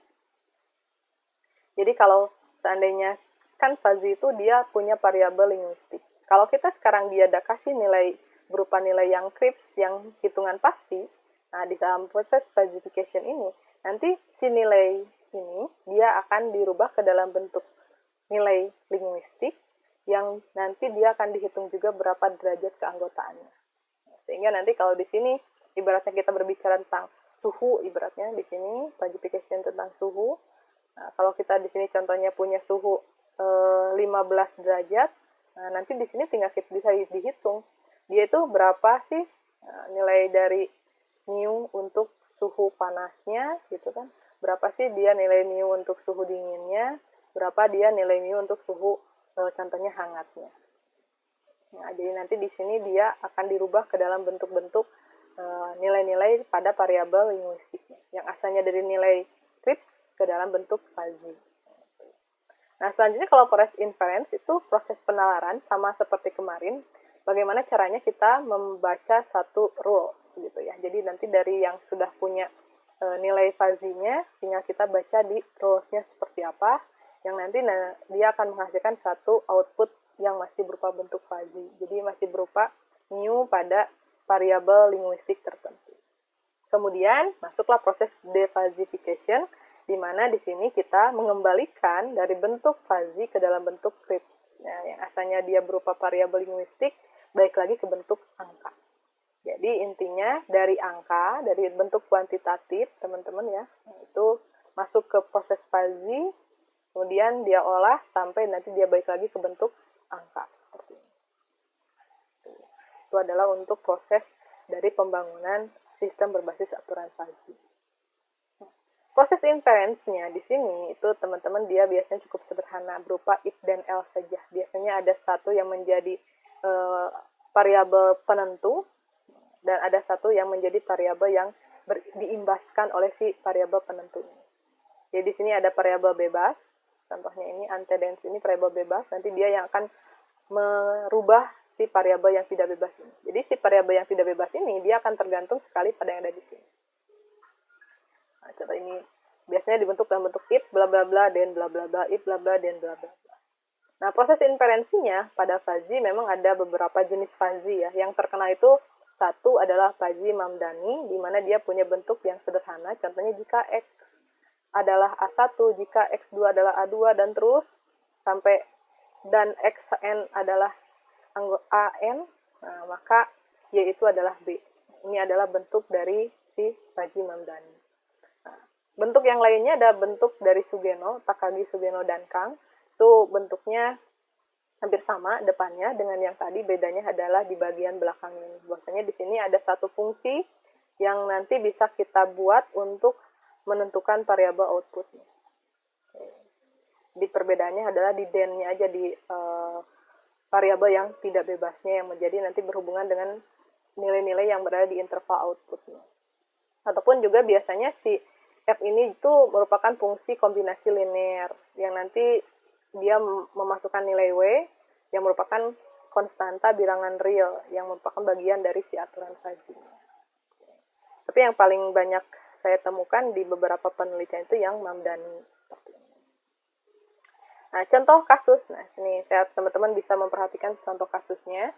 Di sini kita akan berbicara tentang kontrol sistem pada penyiram air otomatis. Di sini untuk bisa melakukan penyiraman air secara otomatis, sistem ini akan mendapatkan inputan berupa suhu dari sensornya dan kelembapan tanah dari sensornya. Jadi nanti sistem ini dia punya dua sensor. Satu sensor yang membicarakan tentang atau yang mendeteksi suhu udara dan satu sensor lagi yang mendeteksi kelembapan tanah. Suhu udara nanti dihitung dalam satuan derajat Celcius, sedangkan untuk kelembapan dalam bentuk persen. Nah, sistem ini nanti dia akan mengeluarkan output hitungan berapa durasi penyiraman. Nah, di mana nanti durasi penyiraman ini dalam satuan menit itu akan sangat tergantung dari si suhu dan si kelembapan. Jadi nanti ini variabel bebas, ini variabel bebas, dan ini menjadi variabel tidak bebas. Ini jadi variabel yang tidak bebas. Variabel yang tidak bebas. Sedangkan yang dua ini menjadi variabel bebas, di mana nanti dua variabel inilah yang akan menentukan variabel tidak bebas ini. Contohnya kalau sekarang kita punya sensor yang mendeteksi suhu udara 37 derajat Celcius, dan sensor kelembapannya adalah 12%, maka pertanyaannya, berapa durasi penyiramannya? Nah, maka di sini nanti kita bisa melakukan proses pembangunan sistem berbasis logika fuzzy. Nah, logika fuzzy ini kita bisa masuk kenapa? Karena dalam proses suhu, nah bisa kita kenali suhu dalam 5 variabel linguistik, yaitu cold, ini sangat dingin, normal, hangat, panas, gitu kan ibaratnya. Nah, dari suhu range dari minus tadi itu minus 10 sampai di atas 50, itu nanti kita punya satu derajat mana yang sangat dingin. Nah, berarti kalau dia dari 0 ke bawah itu sudah sangat dingin. Nah, maka di sini dia punya satu titik, itu dia sudah mulai sangat dingin. Sisanya, kalau di sini itu dia berarti tidak dingin.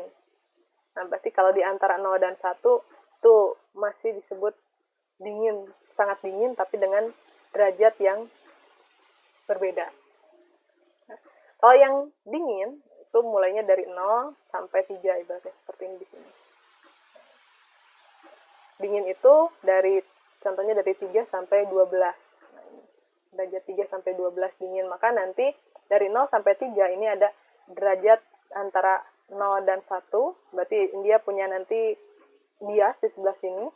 Nah, kalaupun dia sudah di lebih dari 12, berarti dia sudah menjauhi dari nilai dingin. Tapi sudah mulai mendekati nilai normal.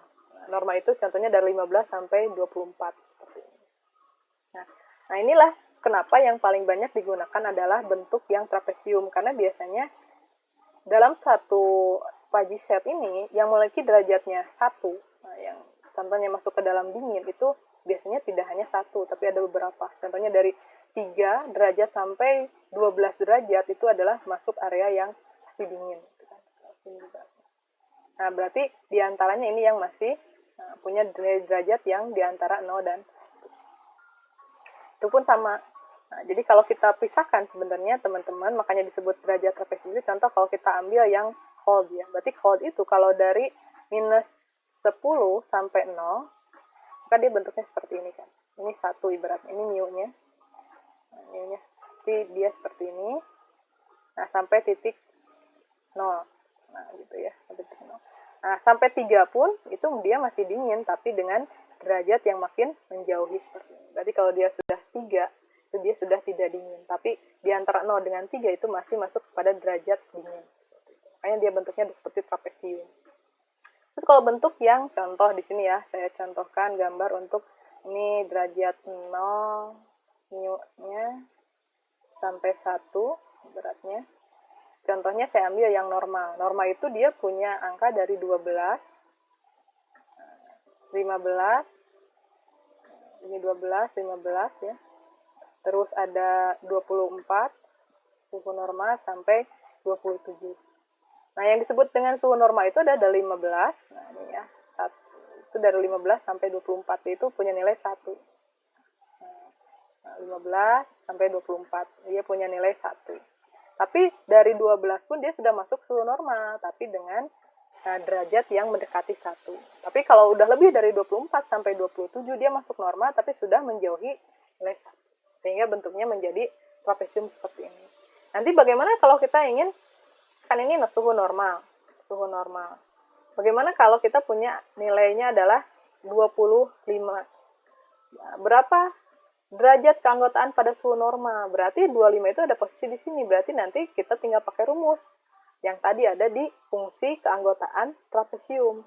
Kalau posisi dia berada di atas C kurang dari D, bagaimana rumusnya? Nah, nanti untuk berapa persen dia normalnya, nah, berapa derajat dia normalnya itu nanti dihitung dari rumus yang tadi. Oke, kalau saya back lagi rumusnya yang ini nih. Nah, kecepatan. Nah, rumusnya tadi kita menggunakan rumus yang ini. Jadi kalau 25 itu berarti nanti kita menggunakan rumus yang ini, karena 25 itu tadi lebih dari 24 kurang dari 40 gitu ya. Sehingga nanti kurang dari 27, sehingga kita bisa menghitung menggunakan rumus yang ini. Oke, ya, penggunaan rumusnya seperti itu. Jadi di sini setelah kita memiliki satu kasus, kita tentukan dulu variabel linguistiknya, lalu kita gambarkan atau kita tentukan menggunakan fungsi keanggotaan yang mana. Setelah itu baru kita gambarkan fungsi keanggotaannya dengan ada variabel mu-nya dan ada variabel suhu yang tadi kita bicarakan di sini. Karena ada dua sensor yang digunakan, maka nanti selain kita membuat yang suhu, kita nanti juga akan membuat kelembapan tanah. Nah, sebelumnya kita akan lihat dulu hitungannya. Nah, di sini tadi si sensor itu menerima suhu 37 derajat Celcius. Nah, cara merubah ke nilai fazi-nya itu kita lihat. Setelah kita punya fungsi trapesium keanggotaan untuk suhu udara, kita tentukan X-nya adalah 37. Maka posisi X itu ada di sini. X37 itu ada di sini. Nah, berarti ada di area yang ini. Area yang ini itu berarti area apa? Berarti area yang masuk ke bagian hangat dan area yang masuk juga ke bagian yang panas. Jadi dia masuk ke area warm, juga masuk ke area hot. Nah, bagaimana cara menghitungnya? Berarti kita hitung satu-satu. Nah, untuk menghitung di area warm ya, atau yang hangat, berarti di sini dia berarti di sini A-nya, kalau untuk yang hangat ya, A-nya, ini B-nya, ini C-nya, dan ini D-nya. Berarti dia posisi lebih dari C kurang dari D, berarti pakai rumusnya. Dimasukkan rumusnya, nah berarti ini kan X-nya 37, nah ini adalah untuk si D-nya, ini untuk C-nya. Dihitung, oh ternyata 37 itu adalah 2/3 dari panas, dari hangat. Jadi 2/3 dari hangat. Sedangkan untuk yang hot, nah, kalau posisi hot, nah berarti sekarang kita rubah posisinya. Berarti hot ini, dia di sini punya trapesium, ini A-nya, lalu ini adalah B-nya, dan ini adalah C-nya. Nah, berarti di sini posisi 37 itu di antara A dengan B. Berarti antara A dan B itu kita menggunakan rumus yang ini. Nah, ini adalah X-nya, ini A-nya, ini adalah si B-nya. Dapatlah kita hitungannya 1/3. Berarti 37 itu 2/3 dari hangat dan 1/3 dari panas. Jadi ini adalah proses fagification untuk satu nilai X pada suhu udara. Nah, jadi awalnya dari nilai yang berupa Krips yang pasti gitu ya. Nah, sini kita rubah dia dalam bentuk fagi. Sekarang faginya itu dia menjadi 2/3 hangat dan 1/3 panas. Dia berada di tengah-tengah antara panas dengan yang hangat. Nah, selanjutnya untuk yang kelembapan tanah. Kalau tadi dibagi 5, kalau di dalam kelembapan tanah dibagi dalam 3 variabel. Contohnya variabelnya adalah kering, lembab, dan basah. Dry, moist, dan wet. Nah, di sini. Nah, di sini kita bisa lihat contohnya untuk posisi 10, ini posisi 10-nya di sebelah sini ya, 10, itu dia sudah mulai, kalau kurang dari 10 itu kering, tapi kalau lebih dari 10 sampai 20 berarti sudah meninggalkan kering, mulai lembab. Jadi kalau dari 10 sampai 20 itu sudah meninggalkan kering tapi mulai lembab. Kalau dari 20 sampai 40 berarti dia dalam hitungan lembab. Lebih dari 40 menuju 50 berarti dia sudah meninggalkan lembab menuju ke basah. Kalau dari 40 ke 50 dia sudah mulai basah, 50 ke atas persentasenya ini udah masuk kategori kelembapan yang basah. Nah, jadi sekarang kita tinggal lihat tadi sensornya mendapatkan nilai X B-nya itu adalah 12. Berarti posisinya berada di sini. Di kurva ini 12 ini. Berarti dia akan masuk sebagian ke kering dan sebagian lagi dia akan masuk ke lembab. Maka di sini dihitunglah nilai keringnya dan nilai lembabnya. Nah, kalau kita lihat di posisi kering, nah kita bagikan ya seperti ini 0, derajatnya ini mu-nya adalah 1. Nah, jadi ini satunya. Nah, di sini berarti dia posisi 10 ini. Nah, ini 10. Ini contohnya posisi 20. Nah, itu kan kalau yang dry itu dia dari posisi 10. Nah, kalau posisi 10 dia masih 1. Tapi pas masuk ke 20 dia mulai turun. Berarti pada saat dia di posisi 12, nah itu berarti dia posisinya di sini. Nah, kalau ini adalah contohnya B-nya, ini adalah C-nya, maka ini adalah D-nya. Karena dia melalui kurva yang mau menurun. Berarti di sini adalah C 10 dan D-nya adalah 20. Tinggal kita masukkan menggunakan rumus yang ini, kita dapatlah nilainya adalah 4/5. Oh, berarti si 12 itu adalah 4/5 dari kering. Lalu untuk posisi yang moist gitu ya, moistnya berarti kita tinggal hitung di sini 0.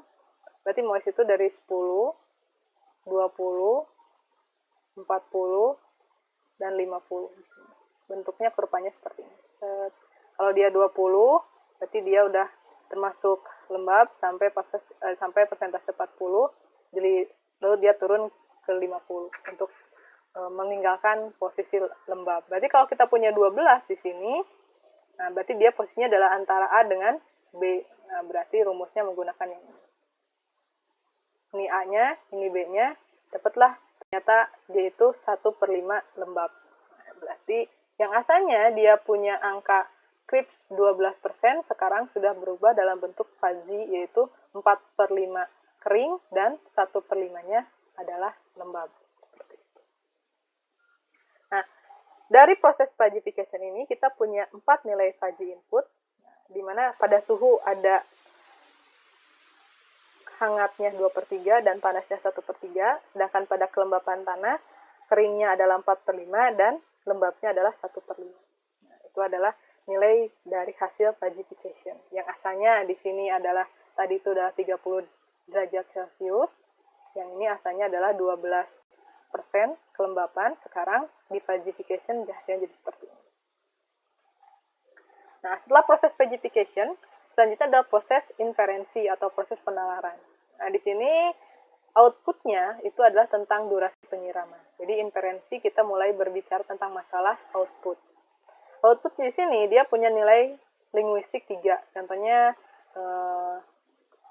cepat atau pendek ya waktu penyiramannya, durasinya, atau durasi yang medium atau durasi yang panjang untuk penyiraman. Contohnya di sini kita bagi dia dalam waktu sampai 70 menit ibaratnya. Nah, nanti di sini dia kalau pendek itu kurang dari 20 sampai maksimalnya 28 itu pendek. Tapi kalau medium itu mulai dari 20, 28 itu sudah masuk pendek sampai 40 pendek, dan 40 menuju 48 itu sudah meninggalkan bukan pendek, menengah gitu ya. Kalau 40 sudah mulai masuk ke hitungan panjang durasinya. Kalau udah masuk 48 sampai lebih itu udah pasti masuk hitungan panjang. Nah, sehingga nanti dari proses fuzzy input yang tadi nanti akan kita lihat durasinya nanti akan masuk durasi yang mana. Nanti bisa kita hitung apakah masuk durasi yang short, durasi yang medium, atau durasi yang long. Tapi sebelumnya kita harus punya aturan fuzzy.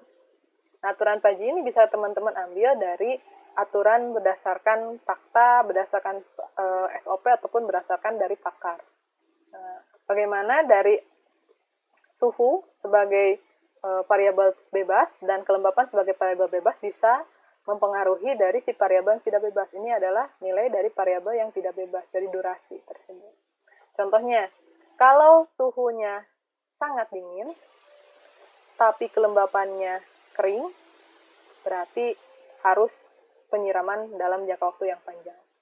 Tapi kalau sangat dingin dan kelembapan tanahnya basah, berarti tidak perlu panjang-panjang. Kenapa? Karena tanahnya udah basah, cukup sebentar saja disiramkan airnya. Tapi kalau sekarang suhunya itu normal, terus dia itu kelembapannya biasa, maka cukup dalam fase medium untuk penyiraman. Nah, kalau dia itu suhunya panas, tapi kelembapannya kering, maka dia harus lama proses penyiramannya. Nah, jadi aturan-aturan ini bisa kita dapatkan dari fakta yang ada di lapangan, bisa juga kita dapatkan berdasarkan pengalaman, berdasarkan data, ataupun berdasarkan dari pengalaman si pakar. Ya, teman-teman, untuk bisa membangun si aturan fazinya. Setelah ini tinggal kita buat saja, mau dalam bentuk proses madani ataupun proses mamdani atau proses sugeno seperti apa. Nah, kalau pada proses mamdani ada dua jenis, ada yang sifatnya clipping, jadi dia memotong secara langsung pada kurva, pada trapesium, ataupun pada fungsi scaling. Jadi kalau fungsi scaling nanti dia akan menghitung lagi pada titik pasti untuk nilai masuk yang dalam nilai derajat satunya ini. Nanti akan kita lihat proses yang clipping itu seperti apa. Nah, dari proses fazification yang tadi, dan ini adalah aturan fazi, kita bisa buatkan aturannya dalam bentuk pendekatan mamdani seperti ini. Ini bentuknya mamdani, kenapa? Karena si den-nya itu cukup sederhana. Jadi kalau suhu sama dengan warm, kelembapan sama dengan dry, maka durasi adalah long. Nah, itu kan kita ambil dari mana ini? Ini warm, lalu ini dry. Tinggal kita lihat pasangannya. Kalau warm sama dry, ini dia pasangannya di sini. Nah, ini pasangannya berarti durasinya long. Terus sekarang warm dengan moist. Kalau dia warm tapi ininya moist, itu berarti dia di sini. Sekarang kalau hot. Nah, kalau hot dengan dry berarti long. Kalau hot dengan moist berarti medium. Nah, kita buatkan dia dalam bentuk pendekatan mamdani seperti ini. Ya, jadi ini kita dapat dari mana? Kita melihat dari nilai fazi input dengan tadi aturan fazinya. Dan itu kita masukkan dia dalam bentuk pendekatan mamdani seperti ini. If ini adalah variabel bebasnya, then variabel bebas n variabel bebasnya, then ini adalah si variabel yang tidak bebasnya. Seperti itu. Nah, selanjutnya untuk proses mamdani clipping, itu teman-teman setelah kita dapatkan tadi pendekatan mamdaninya, tinggal kita masukkan nilainya. Nah, kalau tadi kan baru warm, hot, nah sekarang kita masukkan nilainya di sini. Nah, ini nilai hot, kita masukkan nilai hot. Nilai hot, ini nilai hot. Nilai dry, berarti ini nilai dry, ini nilai dry. Terus nilai moist, nah ini nilai moist, ini nilai moist. Nah, selanjutnya, untuk memproses dari aturan ini, kita tahapan pertama, kita gunakan aturan konjungsi atau aturan dan, di mana nanti aturan konjungsi ini, kita tinggal mengambil nilai paling minima dari dua pilihan nilai yang ada. Contohnya seperti apa? Contohnya di sini, Nah, antara warm dengan dry, nilai yang paling kecil itu adalah nilai yang warm. Berarti longnya itu hanya 2/3 saja. Di sini 2/3 dengan 1/5. Berarti mediumnya hanya diambil 1/5. Kenapa? Karena yang diambil adalah nilai minimum. Hotnya 1/3, dry-nya 4/5. Berarti yang diambil hanya 1/3. Hotnya 1/3, moistnya 1/5. Berarti kita ambil mediumnya adalah 1/5. Diambil nilai minimumnya. Sehingga di sini kita dapatkan hasilnya long 2/3, terus di sini medium 1/5, long 1/3, dan medium 1/5. Nah, selanjutnya kita gunakan aturan disjungsi untuk setiap satuan yang sama. Contoh, long 2/3 atau long 1/3. Nah, di sini kalau atau kita ambil nilai maksimum, berarti kita ambil longnya 2/3. Kalau medium di sini 1/3 dan medium 1/5 dengan medium 1/5, berarti nanti durasinya pun diambil 1/5. Nah, sehingga kalau kita menggunakan metode clipping, akhirnya kita bisa dapatkan satu keputusan bahwasanya di sini kita dapatkan proses 1/5 dari durasi medium itu seperti ini. Nah, berarti kita ada posisi di sini medium. Nah, sedangkan untuk yang long, berarti kita berada di posisi sebelah sini. 2/3 long. Berarti yang ini tidak masuk ke dalam durasi yang kita gunakan.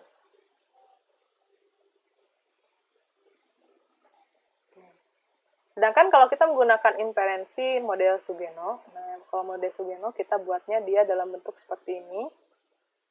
Kemudian contohnya kita tentukan bahwasanya short itu 20, medium itu 40, dan long itu 60.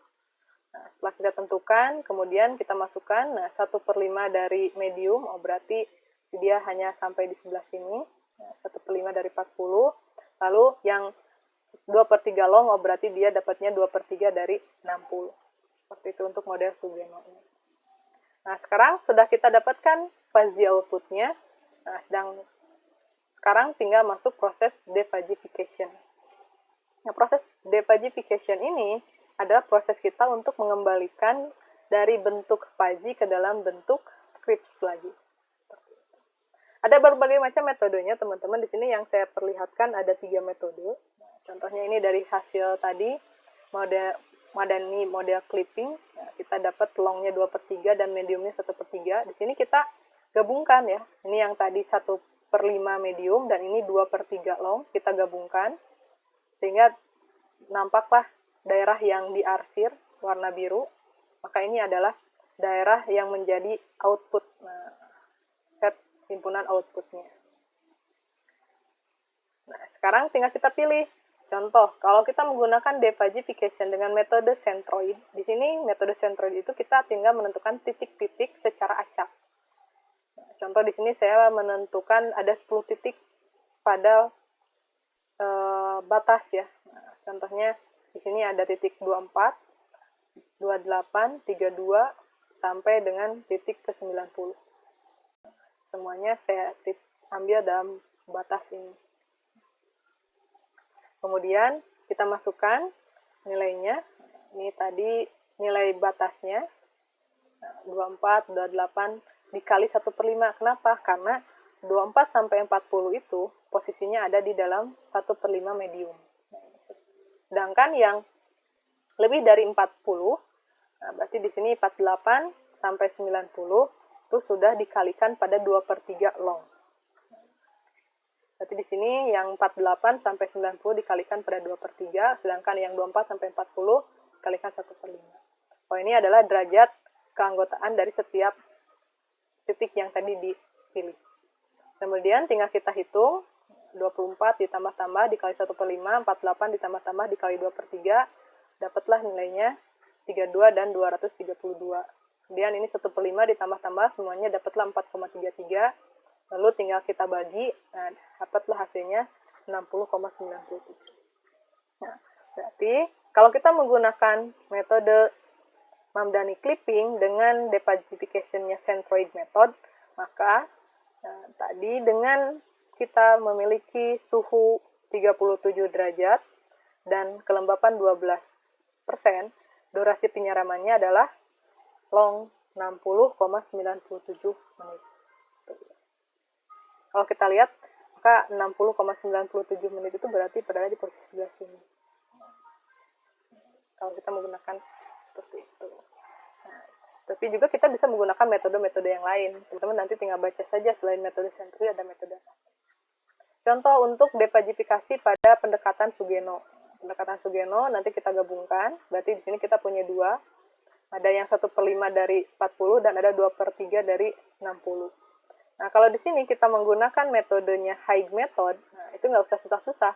Teman-teman tinggal kalikan saja 1/5 dari 40 itu berapa, dan 2/3 dari 60 itu berapa. Sudah itu tinggal kita tambahkan, tinggal kita pilih mana yang paling, kalau metode Haig itu, maaf ya teman-teman ada kesalahan. Kalau metode Haig itu, teman-teman tinggal pilih saja mana yang paling tinggi. Kalau dari antara 1/5 dengan 2/3, maka yang paling besar adalah nilai 2/3, maka yang diambil itu adalah penyiramannya 60 menit. Maka kalau kita menggunakan pendekatan Sugeno dengan Haig method, ini hampir sama dengan yang tadi, Mamdani clipping dengan centroid method.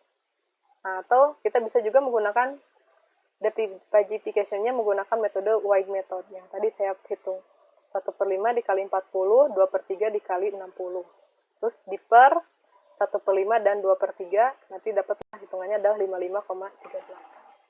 Ini kalau kita lihat, ini hasilnya, durasinya tidak terlalu panjang. Tinggal pilih aja tadi teman-teman mau menggunakan pendekatan Mamdani dengan clipping, Mamdani dengan scaling, atau mau menggunakan model Sugeno. Nanti depagification-nya tinggal pilih mau menggunakan metode centroid method, mau menggunakan Haig method, atau menggunakan Wide method. Tuh, nanti teman-teman tinggal pilih saja, sesuaikan dengan kebutuhan masing-masing. Nah, seperti itu teman-teman. Bagaimana barusan materinya? Berarti teman-teman bakal langsung jawaban Fuzzy gitu ya. Apakah teman-teman bisa memahami? Berarti ini berapa persen nih paham dan berapa persen tidak paham nih. Berarti nanti bisa dihitung nih, ini Fuzzy-nya berapa. Gimana? Ya. Agak bingung juga, Bu. Bingung itu karena belum dicoba. Tapi kalau teman-teman udah nyoba, insya Allah pasti tidak akan bingung. Iya. Makanya harus dicoba latihannya, biar teman-teman bisa menyelesaikan pembahasan Fuzzy ini. Kalau menurut saya pribadi gitu ya teman-teman, ini tidak terlalu susah. Kenapa? Karena yang paling penting itu, kayak kalau saya flashback ya, ini kalau yang menurut saya gitu ya, hasil saya belajar itu tentang metode Fuzzy itu, yang paling penting itu di sini ya tahu jauh. Nah di sini adalah kita bisa menggambarkan ini dulu. Kalau kita bisa memilih fungsi anggotanya mau mana, trapesium contohnya, nah kita bisa gambarkan dia dengan jelas, nah, berapa nilai derajat keanggotaannya, berapa X-nya, bagaimana bentuknya, batasannya, terus sama juga dengan yang tadi, nah, kita bisa mendapatkan nilai Fuzzy inputnya. Nah, dari sini, misalkan kita bisa gambarkan diagramnya, fungsinya mau pakai fungsi yang mana, nah kita pilih rumusnya untuk mendapatkan nilai dari si nilai Kripsnya tersebut. Nah setelah itu, contoh kita tinggal pilih saja, contohnya inferensinya pakai metode apa, contoh yang paling banyak digunakan Mamdani. Nah, nanti tinggal kita buatkan saja, kalau Mamdani nanti bentuknya bakal seperti ini. Nah, berarti nanti tinggal kita masukkan. Nah kalau Mamdani itu lihatnya aja seperti ini teman-teman. Ini ya, bentuknya, pendekatannya. Lalu tinggal kita masukkan nilainya. Nah, masukkan nilai-nilainya. Nah, ini. Nah, terus tahapan pertama, setelah dimasukkan nilainya, pilih nilai yang paling kecil untuk menentukan si nilai variabel Y-nya. Jadi, di antara X1 dengan X2, mana yang paling kecil, dia jadi nilai si Y-nya. Nah, ini juga ini X-nya, ini X1, ini X2, mana yang paling kecil, jadikan Y-nya. Terus aja seperti itu. Setelah itu, karena di sini, nah yang sama, nilai yang sama, contoh ini long, nah kita ambil nilai maksimumnya. Nah, contoh long 2/3 dengan long 1/3, apakah diambil 2/3. Terus kalau ini medium 1/5, kebetulan ini juga satu medium 1/5, karena kebetulan sama, berarti tinggal kita pilih salah satunya. Kalau sudah di sana, baik lagi ke dalam bentuk kurva ini. Kita tentukan daerahnya mana saja yang 1/5 medium dengan yang 2/3 long. Setelah itu, sudah kita dapatkan posisinya. Nah, ini posisinya sudah kita dapatkan, kita gabungkan daerah arsirnya, sehingga kita tentukan metode depagification-nya. Contoh pakai metroid central, teman-teman tinggal pilih aja titik-titik yang teman-teman ambil di batas-batas ininya, di batas-batas daerah arsirnya. Ini mirip seperti dalam algebra linear ya, kalau nggak salah ya, dalam bentuk persamaan ada yang pertidaksamaan. Nanti bisa dinilai hasil arsirnya seperti apa. Oke. Kalau sudah dapat ini, tentukan metode depagification-nya, masukkan ke rumus, udah deh dapat hasilnya seperti apa. Seperti itu teman-teman. Oh sorry ya, tidak tershare ya. Aduh, saya barusan ngobrol sendiri, tidak tershare sama teman-temannya. Jadi ulang lagi ya. Jadi yang paling penting itu dari awal itu, daripada saat pagification, kita sudah bisa menentukan variabel linguistiknya aja teman-teman. Variabel linguistiknya apa? Nah, dari variabel linguistik itu, variabel linguistik ini Lalu kita tentukan fungsi anggotanya. Paling populer memang banyaknya orang menggunakan fungsi anggota trapesium. Jadi ini sebenarnya fungsi anggotanya itu karena ada 3, ini digabung jadi seperti ini bentuknya, jadi naik turun kurvanya. Sebenarnya ada 3 gitu kan, yang satu yang dry gitu kan seperti ini, dry, gitu kan. Terus kalau yang moist gitu kan, berarti dari sini gitu kan. Kalau yang wet itu berarti ke sebelah sini sampai sini. Terus digabungkan, jadilah bentuknya seperti ini. Dan ini adalah batasan nilainya 10, 20, 40, 50, 70. Nah, ini kita dapatnya dari mana? Ini bisa kita dapat dari data, contohnya dari data perhitungan, ataupun dari pakar. Kalau menurut contohnya, kalau ini berbicara tentang masalah penyiraman, berarti kita berbicara dengan petaninya. Ukuran petani itu, kelembapan tanah itu yang dingin itu, yang kering itu seperti apa, yang lembab itu seperti apa, yang wet itu seperti apa. Jadi kita bisa mulai berpindah dari bentuk krips ke dalam bentuk fazinya seperti itu. Ya, emang inilah gregetnya kalau kita kuliah online ya. Kalau kuliah offline ini kita bisa ngitung bareng-bareng di kelas nih. Kalau kuliah online kayak gini kan hitung-hitungannya sudah terlihat semuanya di slide gitu. Makanya nanti teman-teman saya harapkan teman-teman mau ngisi latihannya, biar nanti kita bisa lihat teman-teman sudah bisa memahami atau belum. Belajar ini gampang sih, beli buku juga banyak teman-teman, di modul banyak, di internet apalagi di YouTube banyak. Teman-teman bisa mempelajari berbagai macam metode fuzzy itu di berbagai macam media, mau dalam bentuk program sudah ada di GitHub itu yang bikin program tentang fuzzy udah banyak. Teman-teman tinggal download, pelajari. Ada yang mau menggunakan buku banyak, di setiap buku AI itu ada pembahasan tentang fuzzy.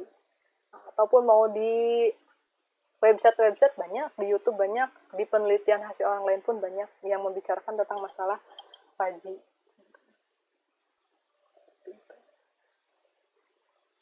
Ya, oke, kalau ini untuk latihannya teman-teman, ini latihannya saya kasih satu studi kasus.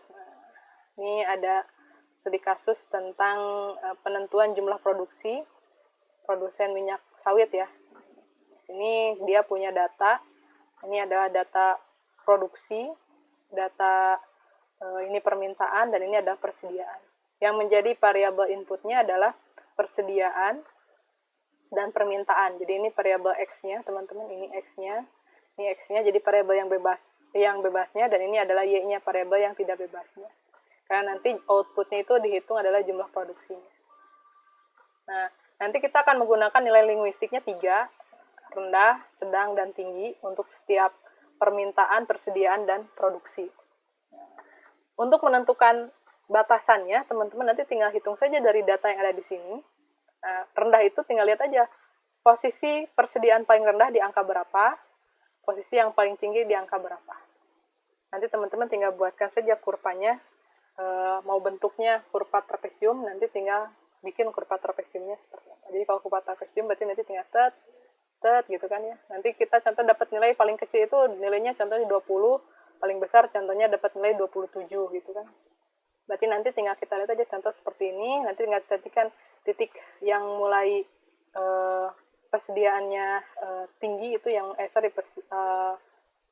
contohnya kalau permintaan ini persediaan ya, persediaannya yang tinggi itu mulai dari yang mana, yang rendah itu mulai dari mana. Contohnya dari nilai 12 nih contohnya sampai nilai 19 itu rendah, dari 19 sampai ini tinggi contohnya.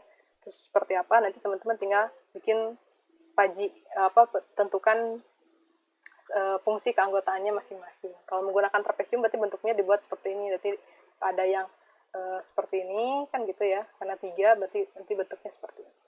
Berarti ini yang rendah, ini yang sedang, ini yang tinggi. Jadi tinggal kita tentukan angka-angkanya ini dari sini. Terus nanti buat juga untuk yang permintaan, sama buat permintaan, selanjutnya nanti tinggal kita buat untuk produksi. Nah ini aturan fazinya sudah ada. Nah, aturan fazinya rendah, tinggi, rendah, sedang, rendah, seperti itu. Jadi teman-teman nanti sudah dapat aturan Faji-nya, tinggal teman-teman tentukan tadi fungsi keanggotaannya untuk setiap parameter, permintaan, persediaan, dan produksi. Mau menggunakan model yang mana, Madani, Sugeno, atau model Faji yang lain, silakan. Terus teman-teman tinggal sekarang bikin satu perhitungan. Kalau seandainya jumlah persediaannya segini, permintaannya segini, maka berapa jumlah produksi? Nah, yang terakhir, karena kita berbicara tentang sistem cerdas, maka kita harus bisa buatkan alatnya. Nah, jangan sampai kita hitung manual, tapi dibuatkan hitungannya ini dengan alat. Ini dikerjakannya per kelompok ya. Nah, jadi teman-teman silakan kerjakan per kelompok. Kalau untuk nomor 1, 2, dan 3, itu teman-teman silakan kerjakan di tulis tangan ya, pada folio bergaris. Jadi tinggal dikumpulkan semuanya masing-masing di lusa ya, berarti hari Jumat kalau yang ini.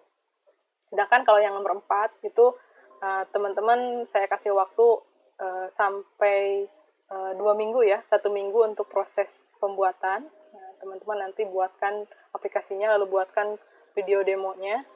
Nanti tinggal upload videonya, lalu tinggal kasihkan linknya ke saya. 1 minggu kemudian adalah proses feedback. Nah, jadi kalau teman-teman ingin dapat nilai 100, minimal harus ada 10 feedback selama 1 minggu pada video teman-teman tersebut.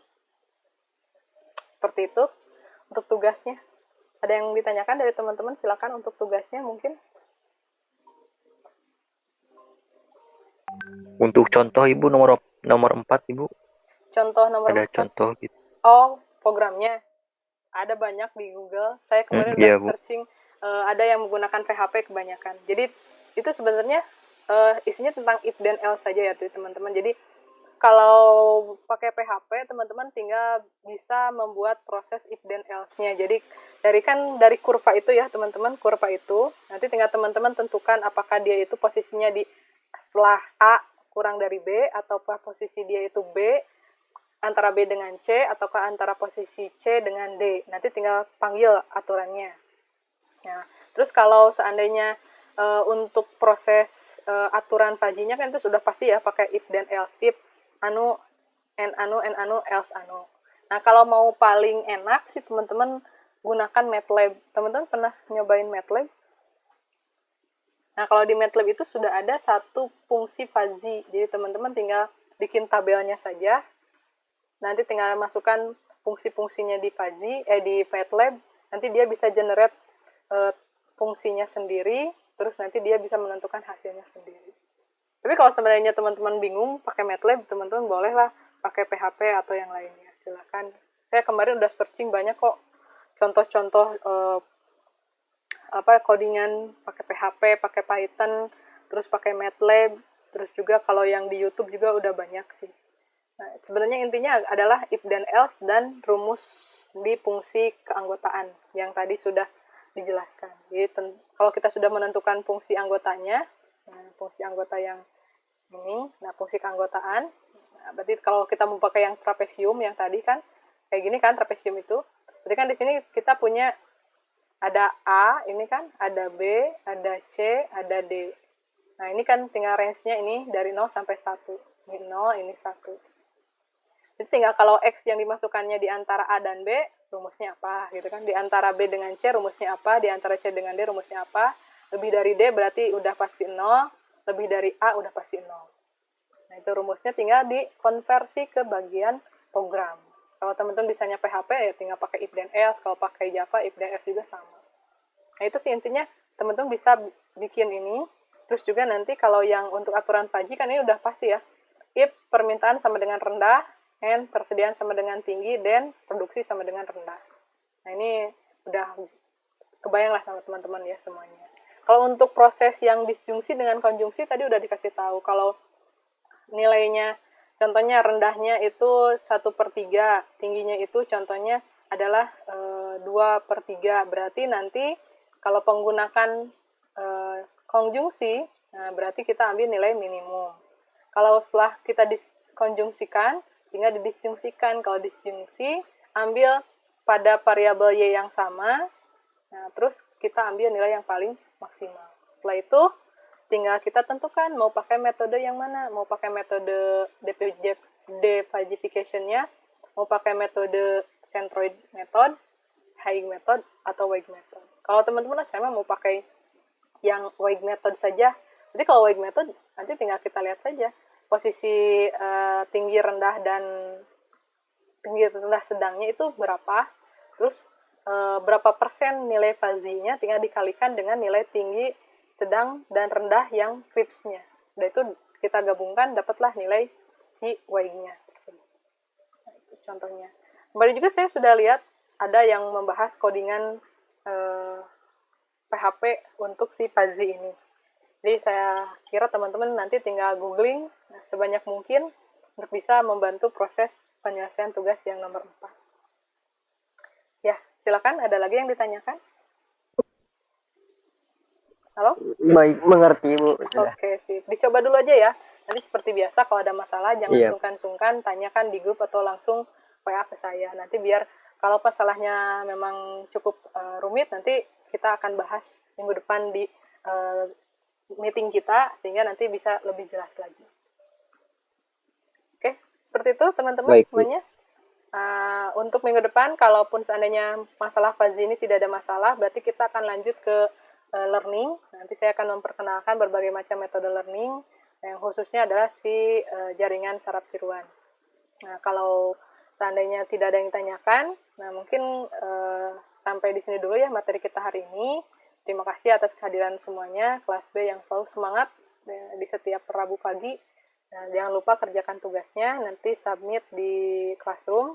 Nah, dan untuk videonya silakan dibuat programnya, dibuatkan videonya, nanti upload di YouTube. Nanti kita tunggu 1 minggu dari proses, berarti kan 1 minggu pembuatan sampai Rabu depan harus sudah upload ya. Nah, Rabu depan sampai Rabu depannya lagi, kita lihat ada berapa yang sudah like dan komen. Kalau udah dapat 10 berarti udah dapat nilai 100. Tapi nanti dapat nilai 2 ya, nilai 1 sampai 3 dulu, itu di hitungan manual. Lalu untuk nilai sampai nilai untuk yang nomor 4-nya itu nanti nilainya terpisah. Nah, seperti itu. Terima kasih atas kehadiran teman-teman semuanya. Mudah-mudahan bisa bermanfaat buat kita semuanya. Amin. Dan minggu depan kita masih ketemu lagi ya di pembahasannya. Terima kasih. Assalamualaikum warahmatullahi wabarakatuh. Waalaikumsalam.